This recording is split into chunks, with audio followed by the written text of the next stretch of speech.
శిఖరాలకు సవాళ్లు, విద్యార్థుల విజయాలు. పూర్తి వివరాలకు చదవండి రేపటి సాక్షి దినపత్రిక. చంద్రబాబు నాయుడు గారు వచ్చిన తర్వాత చంద్రబాబు నాయుడు గారు వచ్చారు, స్కాములు తెచ్చారు. చంద్రబాబు నాయుడు గారు వచ్చారు, ప్రజల్ని ముంచారు. చంద్రబాబు నాయుడు గారు వచ్చారు, ఇచ్చిన వాగ్దానాలను ఎగ్గొట్టారు. ఇలాంటి ప్రచారం జరుగుతున్నటువంటి సందర్భం. నిన్న చాలా విచిత్రంగా చంద్రబాబు నాయుడు గారు ప్రభుత్వం ఒక నిర్ణయం తీసుకుందట. అదేమిటంటే వారి ప్రభుత్వం గురించి వారు గొప్పగా చెప్పుకోవాలి అని చెప్పుకోవాల్సింది ఆయనే. మంచి ప్రభుత్వం, ఇది ఒక మంచి ప్రభుత్వం అని ప్రచారం చేసుకోవాలంట. వారం రోజుల పాటు ప్రచారం చేస్తారంట మంచి ప్రభుత్వం అని. నేను తెలియగలుగుతానండి, మీ ప్రభుత్వం మంచిదని చెప్పాల్సింది ఎవరు? రాష్ట్ర ప్రజలు చెప్పాలి. వాళ్ళు చెప్పేదానికి వాళ్ళు నోరు మూసేసి మాది మంచి ప్రభుత్వం, మాది మంచి ప్రభుత్వం అనేటువంటి ప్రచారం చేసుకోవడానికి ఒక కార్యక్రమాన్నే నిర్దేశించుకున్నారు. వారం రోజుల పాటు మాది మంచి ప్రభుత్వం అని ప్రచారం చేసుకోవాలి అనేది. ఎలా మంచి ప్రభుత్వం అవుతుందని అడుగుతా ఉన్నా. నీకు 15,000, నీకు 15,000, నీకు 15,000, నీకు 18,000, నీకు 18,000, నీకు 18,000, ఇదిగో ఇప్పుడు వచ్చిన అని చెప్పి మోసం చేసినందుక మీది మంచి ప్రభుత్వం అని అంటున్నా. లేదు, వాలంటీర్లకు 5,000 కాదు, జగన్మోహన్ రెడ్డి గారు 5,000 ఇచ్చాడు, మేము 10,000 ఇస్తామని ప్రచారం చేసుకుని ఎన్నికల్లో ఓట్లు వేసుకొని వాలంటీర్ వ్యవస్థని రద్దు చేశారో ఉంచారో అర్థం కాకుండా త్రిలంకు స్వర్గంలో పెట్టి మమ్ముల్ని మీద విమర్శలు చేయడానికి ఇదే మంచి ప్రభుత్వం అని అడుగుతా ఉన్నా. అంతేకాదు, వరదలు వస్తే గేట్లెత్తే ముందు ప్రజలకి కనీసమైనటువంటి సమాచారం ఇవ్వకోకుండా అనేక మంది ప్రాణాలను బలిగొన్నటువంటి మీ ప్రభుత్వం ఎలా మంచి ప్రభుత్వం అవుతుంది అని అడుగుతా ఉన్నా. ఇన్ని స్కాములు, ఇన్ని గందరగోళాలు, కొత్త మద్యపాన సిస్టమ్ను తీసుకొచ్చి దోపిడీ చేసుకోవడానికి ప్రయత్నం చేసేటటువంటిది మీది మంచి ప్రభుత్వం ఎలా అవుతుందని అడుగుతా ఉన్నా. మంచి ప్రభుత్వం అని మీరు ఓదరగొట్టుకోవడం, మీరు డప్పాలు కొట్టుకోవడం తప్ప ప్రజలు ఎక్కడా కూడా ఇది మంచి ప్రభుత్వం, బ్రహ్మాండంగా ఉంది, జగన్మోహన్ రెడ్డి గారి ప్రభుత్వం పోయిన తర్వాత ఈ ప్రభుత్వం వచ్చింది, మేము హాయిగా ఉన్నాం అనుకోవడంలా. జగన్మోహన్ రెడ్డి గారి ప్రభుత్వాన్ని ఎందుకు దించేశాము అని పశ్చాత్తాపడే విధంగా మీ 100 రోజుల పరిపాలన ఉంది అనేది చాలా స్పష్టమైనటువంటి విషయం అని ఈ సందర్భంగా నేను మనవి చేస్తున్నాను. అంతేకాదు, రాష్ట్ర ప్రభుత్వం కొత్తగా వచ్చింది. వస్తే నేను మనవి చేస్తున్నా, జగన్మోహన్ రెడ్డి గారి ప్రభుత్వం వర్షాలు వస్తాయని, వర్షాలు వచ్చినప్పుడు ఇసుక దొరకదని 80 నుంచి 85 లక్షల మెట్రిక్ టన్నుల ఇసుకను తీసుకొచ్చి స్టాక్ యార్డ్స్లో పెట్టారు. ప్రభుత్వం మారింది. ఏం చేశారండి చంద్రబాబు నాయుడు గారు? నేను అడుగుతా ఉన్నా. మీరు మీ ప్రభుత్వంలో ఉన్నటువంటి ఎమ్మెల్యేలు, కొత్తగా వచ్చిన ఎమ్మెల్యేలు మొత్తం ఇసుకను అమ్మేసుకున్నారుగా. సుమారుగా 60 లక్షల మెట్రిక్ టన్నుల ఇసుకని అమ్మేసుకున్నారు. మొత్తం ఫ్రీగా తీసేసుకున్నారు, వాళ్ళే అమ్మేసుకున్నారు, డబ్బులు వేసేసుకున్నారు. ఇది పెద్ద స్కామ్ అని మనం చేస్తున్నాం. ఇవాళ ఉచిత ఇసుక అన్నారు. ఎక్కడైనా ఉచితంగా ఇసుక లభిస్తుందా? ఒక ట్రాన్స్పోర్ట్ ద్వారా మాత్రమే దానికయ్యే ఖర్చు తీసుకుంటా ఉంటున్నారు. తడిసి మోపిడవుతుంది. చాలా చోట్ల మా ప్రభుత్వం, జగన్మోహన్ రెడ్డి గారి ప్రభుత్వం అధికారంలో ఉన్నప్పుడు కన్నా ఎక్కువ రేట్లకు ఇసుక సప్లై అయ్యే దీనస్థితికి మీరు నెట్టబడ్డారు ప్రజలంటే మీది మంచి ప్రభుత్వం? ఎలా మంచి ప్రభుత్వం అని అడుగుతా ఉన్నా. ఇలా ఇసుక దోపిడీకి మీరు శ్రీకారం చుట్టి ఉచిత ఇసుక అని ప్రచారం చేసుకునేటటువంటి పరిస్థితికి మీరు రావడం చాలా బాధాకరమైనటువంటి అంశమని ఈ సందర్భంగా నేను మనవి చేస్తున్నాను. ఇక మద్యం చాలా గొప్ప విషయం ఇది. ఈ సందర్భంగా నేను చెప్పదలుచుకున్నాను. అదేమిటంటే చంద్రబాబు నాయుడు గారు ఆయనకున్న పత్రికల్లో వేస్తున్నారు, ఇక నాణ్యమైన మద్యం. నాణ్యమైన మద్యం అంటే ఏంటో మరి నాకు అర్థం కాదా? ఎంత తాగినా ఆరోగ్యం దెబ్బతిందా? అంత నాణ్యమైనటువంటి మద్యాన్ని మీరు సప్లై చేయబోతున్నారా? నాణ్యమైనటువంటి మద్యాన్ని సప్లై చేయడానికి మీకు ఎక్కడి నుంచి వనరులు వచ్చాయని అడుగుతా ఉన్నా. మద్యమేగా, తీసేయండి. ఇక మద్యం తాగటం హానికరం అనే పదాన్ని తీసేయండి. నాణ్యమైన మద్యం ఎంతైనా తాగండి అని చెప్పండి. ఇక నాణ్యమైన మద్యం అంట. చంద్రబాబు నాయుడు గారు అధికారంలోకి వచ్చి ఒక నాణ్యమైనటువంటి మద్యాన్ని తీసుకొచ్చి ప్రజలకు సరఫరా చేసేటటువంటి సరసమైన ధరలకు ప్రజలకు సరఫరా చేసేటటువంటి ఒక గొప్ప అవతారాన్ని చంద్రబాబు నాయుడు గారు నూతనంగా ఎత్తారు. నాకు బాగా గుర్తు, నేను కొత్తగా ఎమ్మెల్యే కాకముందు యూత్ కాంగ్రెస్ ప్రెసిడెంట్లో ఉన్నప్పుడు మా స్లోగన్ ఏంటో తెలుసా?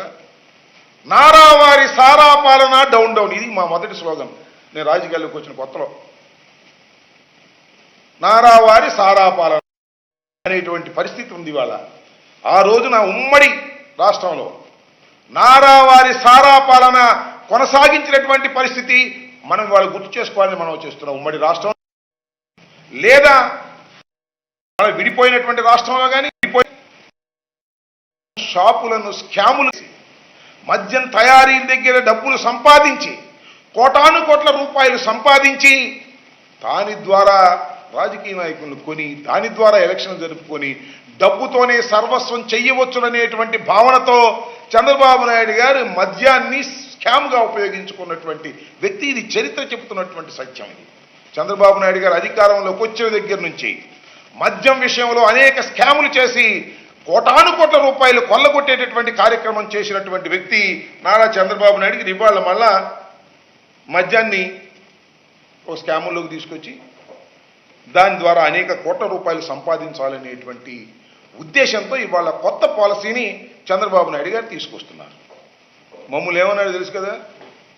మేము సప్లై చేసే మద్యం అంట చాలా ప్రమాదకరమైన మద్యం అట, అది విషమట, అది తాగితే కిడ్నీలు చెడిపోతాయంట, అది తాగితే మనుషులు చచ్చిపోతారట.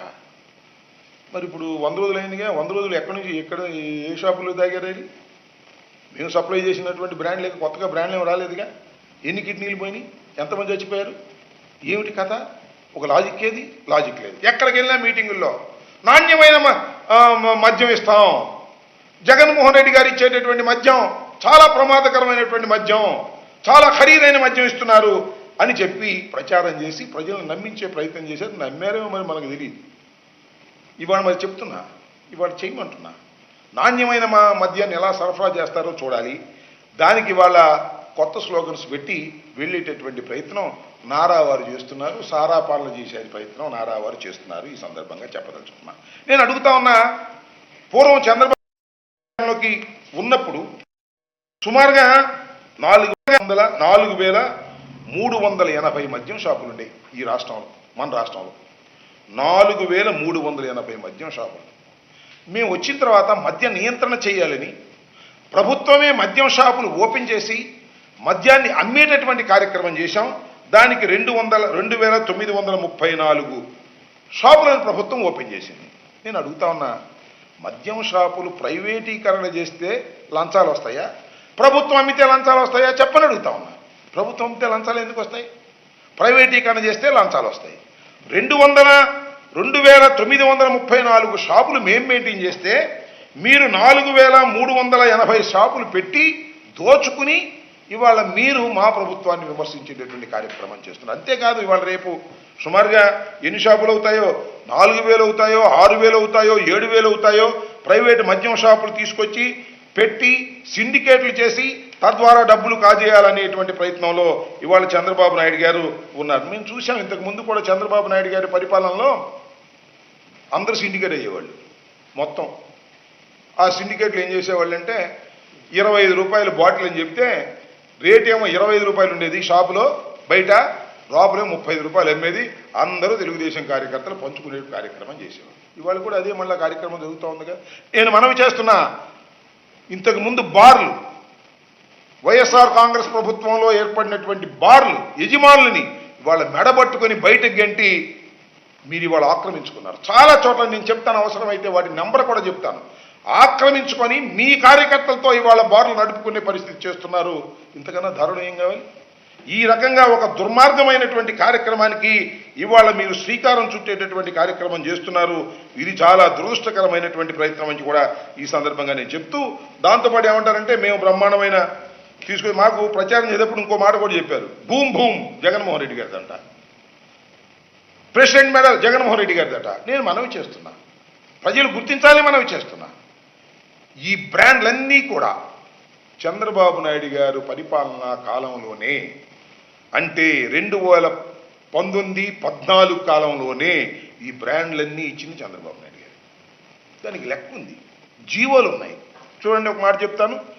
President medal, Hyderabad Bru deluxe, ఈ బ్రాండ్లు 2017 నవంబర్ 22న సాక్షాత్తు చంద్రబాబు నాయుడు గారి ప్రభుత్వం అధికారంలో వాటికి అనుమతి ఇచ్చింది.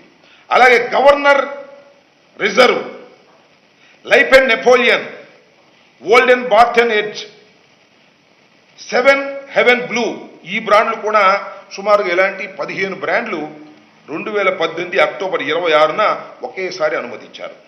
దాంతోపాటు High Voltage, Voltage Gold, SHG 10,000, British Empire Super Strong premium beer, British Empire Ultra brand beer విక్రయాలు 2017-7న అనుమతి జారీ చేశారు. దాంతోపాటు Royal Palace, New King, Sign Out, ఈ పేర్లతో విస్కీ బ్రాండ్లు నవంబర్ 9న 2018న వాళ్లే జారీ చేశారు. బీరా 91 పేరుతో 3 రకాల బీర్ బ్రాండ్లను 2019 మే 14న దిగిపోయే ముందు చంద్రబాబు నాయుడు గారు సంతకం పెట్టి ఆ బ్రాండ్లని రిలీజ్ చేశారు. TI Marshal House, TI Courier Napoleon whisky, brandy బ్రాండ్లు 2018 మే 15న అనుమతించారు. అప్పటి వరకు రాష్ట్రంలో కనిపించని విచిత్రమైన బ్రాండ్లన్నీ కూడా వారి హయాంలో ఇచ్చారు, మా హయాంలో కూడా. దీనికి అంతా బురదంతా మామే జల్లే కార్యక్రమం పర్మిషన్ చంద్రబాబు నాయుడు గారు పర్మిషన్లు ఇచ్చి జగన్మోహన్ రెడ్డి గారి టైంలో ఇటువంటి ఒక అపవాదు వేసి ప్రజల్ని నమ్మించలేటువంటి ప్రయత్నం ప్రతి మీటింగులోనూ చేశారు.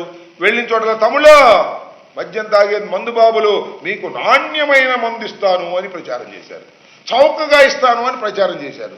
ఇవాళ నాణ్యమైన మందు ఎక్కడి నుంచి ఇస్తారని నేను అడుగుతాను. ఓకే, వండర్ఫుల్, ఇస్తే మంచిదే. మేము ఎక్కడ పర్మిషన్ ఇవ్వలేదు.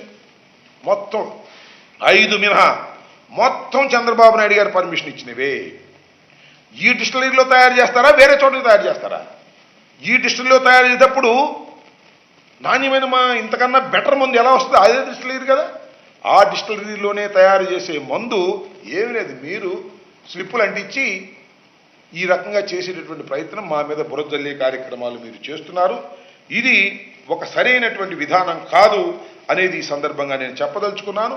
మొత్తంగా ఈ కొత్తగా తీసుకొచ్చేటటువంటి పాలసీ స్కాములకు ఆస్కారం ఇచ్చే పాలసీ, అసలు స్కామ్ చేయడం కోసమే మీరు ఈ పాలసీని తీసుకొచ్చారు.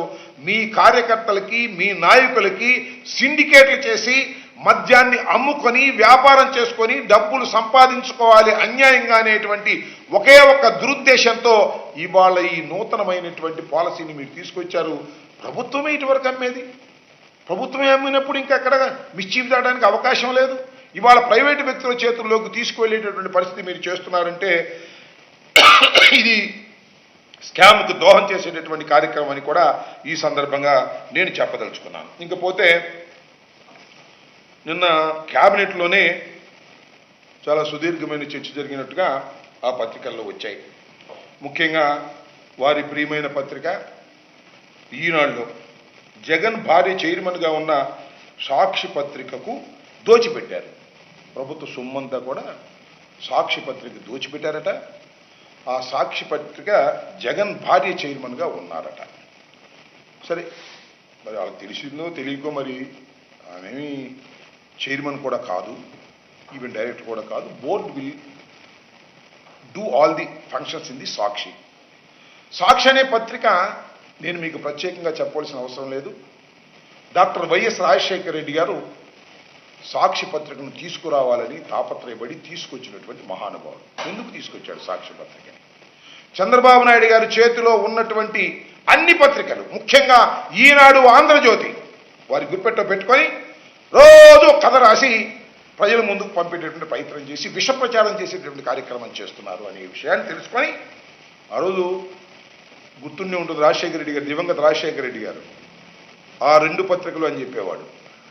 ఆ 2 పత్రికల వాయిస్ వేరే రకంగా పోతుంది కాబట్టి నిష్పక్షపాతమైనటువంటి వాయిస్ వెళ్ళాలని సాక్షి పత్రికను తీసుకొచ్చినటువంటి గౌరవనీయులు దివంగత రాజశేఖర రెడ్డి గారు. నేను మనవి చేస్తున్నా. సాక్షి పుట్టుకతోనే దాని చేసేటటువంటి కార్యక్రమం చేస్తున్నారు మీరు, చంద్రబాబు నాయుడు గారు, రామోజీరావు గారు.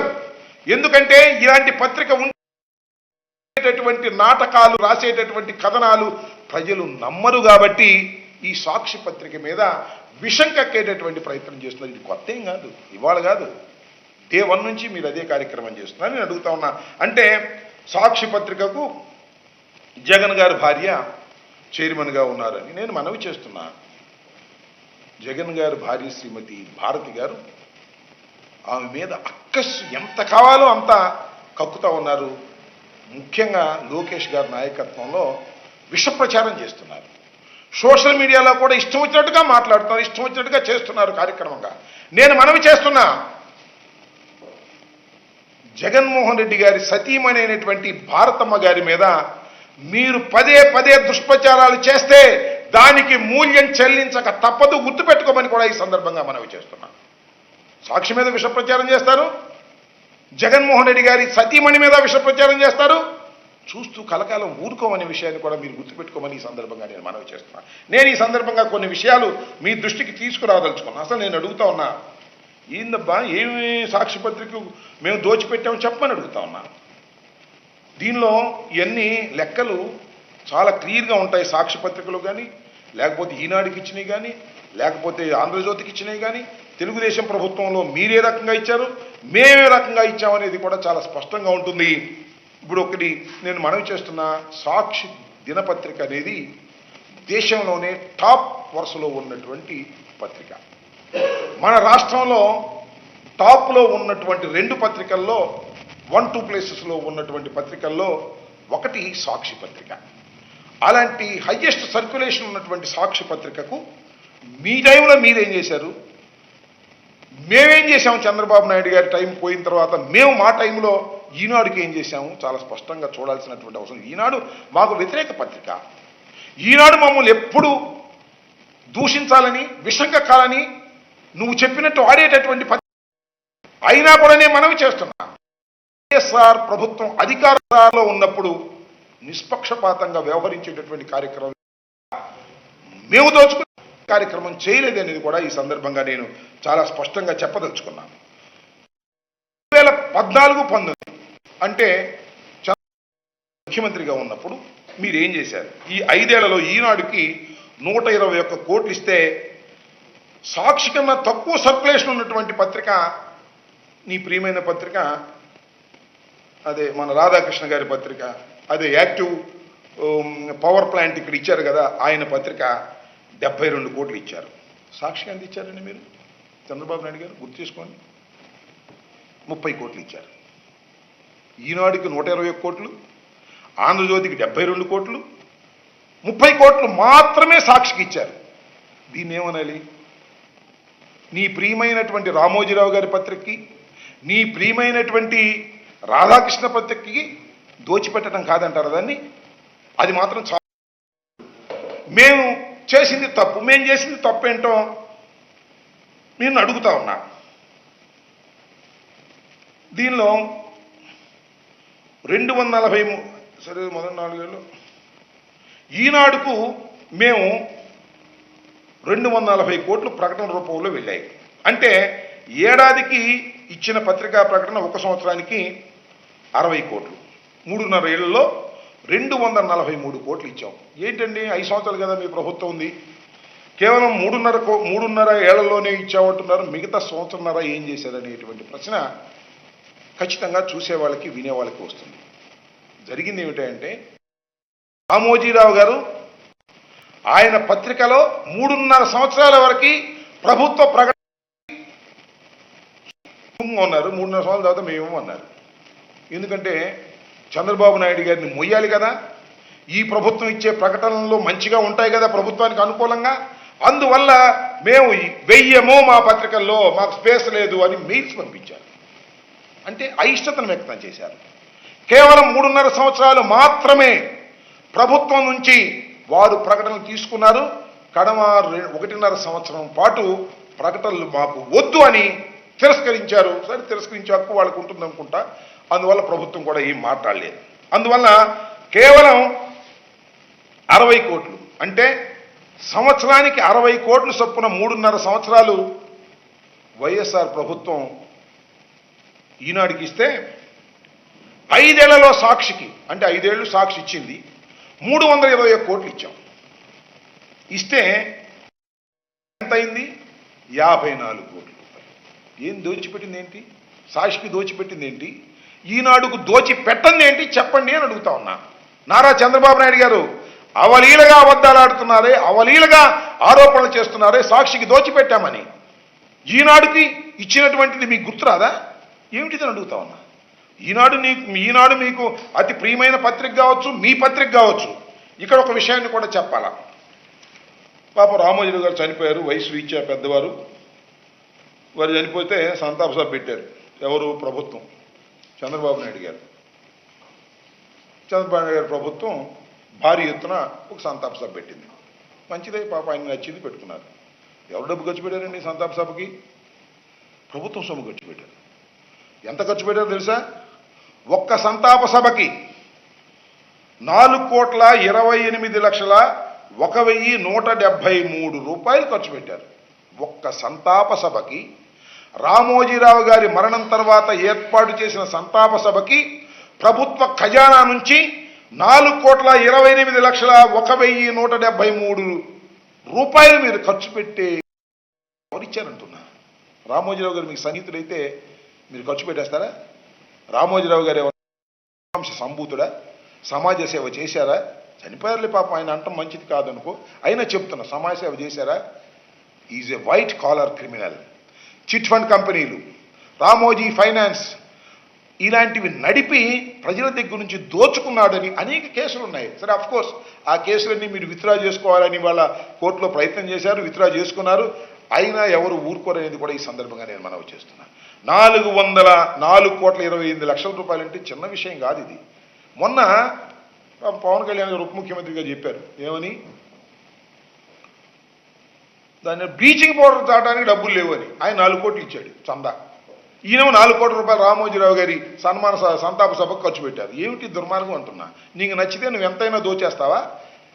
ఇవాళ మమ్మల్ని సాక్షి దోపిడీ చేసింది, సాక్షి అనేటువంటి మాటలు మీరు మాట్లాడటం చాలా దురదృష్టకరమైనటువంటి ఈ సందర్భంగా నేను చెప్పదలుచుకున్నా. ఏంటంటే ఇంకొక అంశం, నిన్న కేబినెట్లో బీసీలకు 33% రిజర్వేషన్లు అని ఒక తీర్మానం చేశారు. అయిపోద్దా? నేను అడుగుతా ఉన్నా, మా సాయిరెడ్డి గారు బీసీలకు 33% అని ప్రైవేట్ బిల్లు పెడితే ఆ రోజున ఎందుకు సపోర్ట్ చేయలేదు మీరు? నిజంగా మీకు శక్తిశుద్ధి ఉంటే ఇన్ని నాటకాలు ఆడతారండి మీరు. కాపుడు రిజర్వేషన్ అన్నారు, కాపుడు ఇస్తామన్నారు, ఎగ్గొట్టారు కదా. ఇలాంటి డ్రామా ఒకటి ఆడి బీసీలని వాళ్ళని ఆకర్షించాలని ప్రయత్నం చేస్తున్నారు. మీరు మోసపూరితమైనటువంటి మీ నిర్ణయాలను నమ్ముతారని మీరు అనుకోవడం చాలా దురదృష్టకరమని కూడా ఈ సందర్భంగా నేను చెప్పదలుచుకున్నా. ఇకపోతే వాలంటీర్లు, నేను అడుగుతా ఉన్నా, వాలంటీర్లు ఎంత మోసం చేశారండి చంద్రబాబు నాయుడు గారు? మీరు వెళ్ళిన చోటల్లా వాలంటీర్కి ఆయన కూడా చెప్పినట్టున్నాడు, నీకు 15,000 నీకు 15,000 చెప్పిన ఆయన కూడా. వాలంటీర్లో ఇక మేము భయపడాల్సిన అవసరం లేదు, మేము వస్తే మీకు 10,000 ఇస్తాం.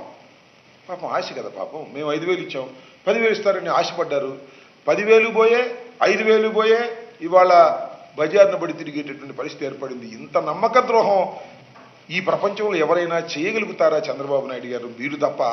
అయినా మిమ్మల్ని నమ్మారు, మీకు ఓట్లు వేశారు. ప్రజల్ని మిమ్మల్ని ఎన్నుకుంటే ప్రజల్ని ముంచేసేటటువంటి కార్యక్రమం చేశారు కూడా ఈ సందర్భంగా మనవి చేస్తున్నాను. చంద్రబాబు నాయుడు గారు, నేను మొన్న కూడా చూశా, ఏంటో కొద్దిగా ఆవేశపడిపోతున్నారు, చాలా ఎక్కువ ఆవేశపడిపోతున్నారు, అనవసరంగా ఆవేశపడిపోతున్నారు. మీకు అసలు జ్ఞానం ఉందా? ఇంగిత జ్ఞానం ఉందా? మీ నాలుకలకి అని ఆగాడు, అంటే నాలుక అని కోస్తానబోయాడు, మళ్ళా తాళం వేస్తాడు, నాలికి తాళం వేస్తాడంట. ఎవరు నాలికి తాళం వేస్తావో నాకు అర్థం కాలేదు చంద్రబాబు నాయుడు గారు. ఎందుకు ఎక్కడో ఒక రకమైన ఫ్రస్ట్రేషన్లో మీరు మాట్లాడుతున్నారు. వైల్డ్ ఎలిగేషన్స్, ఎంత దుర్మార్గమైన ఎలిగేషన్ చేస్తున్నారు మీరు. ప్రజలు నమ్మాలి, నమ్మే విధంగా ఉండాలి. నమ్మసఖ్యంగానేటువంటి ఎలిగేషన్స్ ఇవాళ మీరు చేస్తున్నారు. ఏమంటున్నారంటే ప్రకాశం బ్యారేజీని పగలగొట్టేసేయాలని 3 పడవలను పంపేసి అందరినీ ముంచేసి కృష్ణా గుంటూరు జిల్లాను సర్వనాశనం చేయాలని జగన్మోహన్ రెడ్డి గారు ప్రయత్నం చేశారనేటువంటి మాట మీరు మాట్లాడుతున్నారు. దానికి ముందు ఇందాకే మా సుబ్బారెడ్డి గారు చెప్పారు. ఏమిటి ఆరోపణ నాకు అర్థం కాల. తిరుపతి లడ్డూ ప్రసాదం యానిమల్ ఫ్యాట్ని నెయ్యిగా ఉపయోగించారనేటువంటి ఒక దుర్మార్గమైనటువంటి ఆరోపణ మీరు చేస్తున్నారు, వైల్డ్ ఎలిగేషన్ చేస్తున్నారు. ఎంతమంది భక్తులు ఉన్నారు ఈ దేశంలో, శ్రీవారి భక్తులు, వాళ్ళందరికీ ఒక రాంగ్ మెసేజ్ పంపించేటటువంటి తప్పుడు అభిప్రాయం కలిగించే విధంగా ఆధారాలు లేని ఆరోపణలు చేస్తున్నారు. ఇది చాలా దురదృష్టకరమైనటువంటి అంశమని కూడా ఈ సందర్భంగా నేను మనవి చేస్తున్నాను.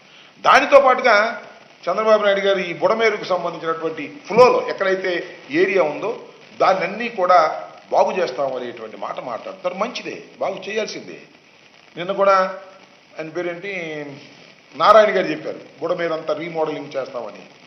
నేను అడుగుతా ఉన్నా, బుడమేరు వస్తే మునిగిపోయే ప్రాంతాలు ఆక్రమితం అయ్యాయి కాబట్టి మన డిప్యూటీ సీఎం గారు పవన్ కళ్యాణ్ గారు కొంచెం ఇంక్రిమెంటల్గా అవన్నీ కూడా ఆక్రమించుకున్నారని చంద్రబాబు నాయుడు గారు అంటే ఇంక్రిమెంట్